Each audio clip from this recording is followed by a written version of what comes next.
Bonjour à tous, c'est Pietro. Alors aujourd'hui on fera pas le tour des actualités, je vous ai concocté un épisode assez spécial sur l'histoire du passage de Peter Gabriel, un de mes chanteurs préférés, au sein de mon groupe de rock progressif préféré, Genesis.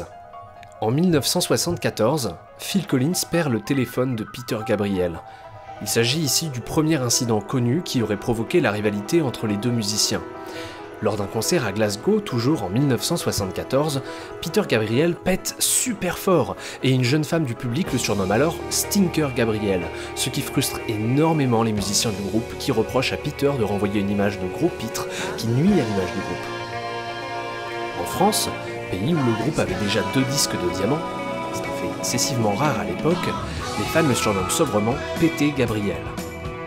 Fin 74, Peter annonce, lors d'une interview mouvementée, on peut même dire chahutée, accordée à Combini, qu'il comptait cesser les paix en live, comprenant que le public ne se déplaçait plus que pour ça. Le groupe sort son mythique album The Lamb Lies Down on Broadway dans la foulée.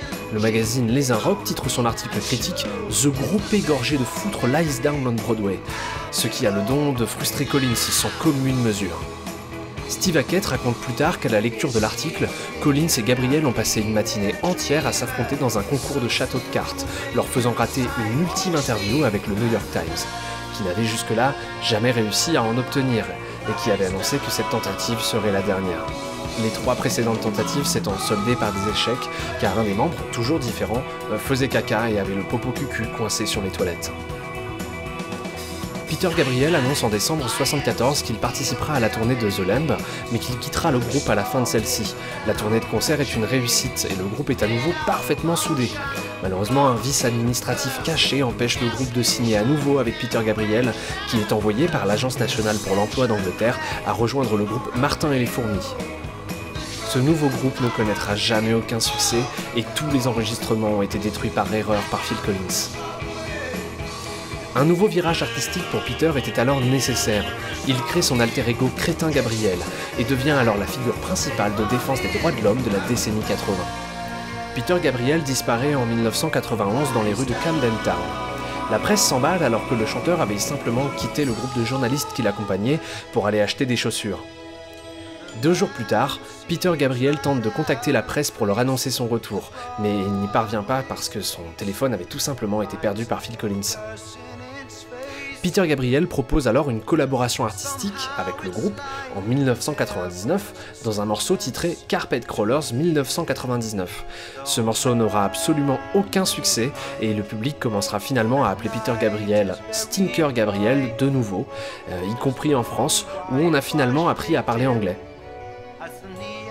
Voilà, c'était Pietro, j'espère que cette courte histoire vous a plu. Je tenais absolument à rendre hommage à mon groupe préféré et surtout son leader si charismatique, Peter Gabriel, qui a animé le groupe de 1968 à 1974. C'est un chanteur exceptionnel, un groupe qui propose des musiques absolument exceptionnelles. Un de mes albums préférés étant notamment Foxtrot, et The Lamb Lies Down, je ne peux pas le nier, est une pièce absolument magnifique. Un album de plus d'1 heure, une seule chanson de plus d'1 heure, une comédie rock, comédie musicale rock en tout cas, comme on n'en fait plus aujourd'hui, une véritable leçon pour le monde du prog, et je tenais à vous partager cette passion que j'ai pour ce groupe, voilà, en faisant cette petite biographie un petit peu improvisée de Peter Gabriel. Je souhaite en tout cas remercier Tony Banks qui m'a fourni notamment des éléments de vie, l'incident de Camden Town par exemple. Je vous souhaite à tous de passer une excellente journée. Vous pouvez évidemment vous abonner à la chaîne si vous le souhaitez.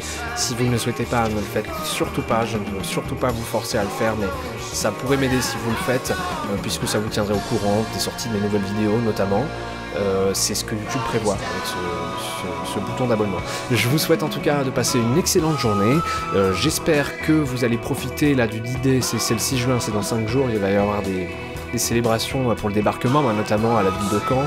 Ça risque d'être pas trop dégueu. En tout cas, moi je vais peut-être prendre un train, je vais aller voir. Je sais pas ce que je fais en fait ce week-end tout simplement. Donc bon, après c'est un jeudi je crois. Ouais, je vais voir ce que je fais, je vous tiendrai au courant en tout cas, n'hésitez pas à me suivre sur Instagram, Facebook, Twitter, tous les réseaux, à part, enfin j'ai un TikTok, mais il est ciblé très, ça vous concerne peut-être pas. Moi je vous souhaite une bonne journée en tout cas.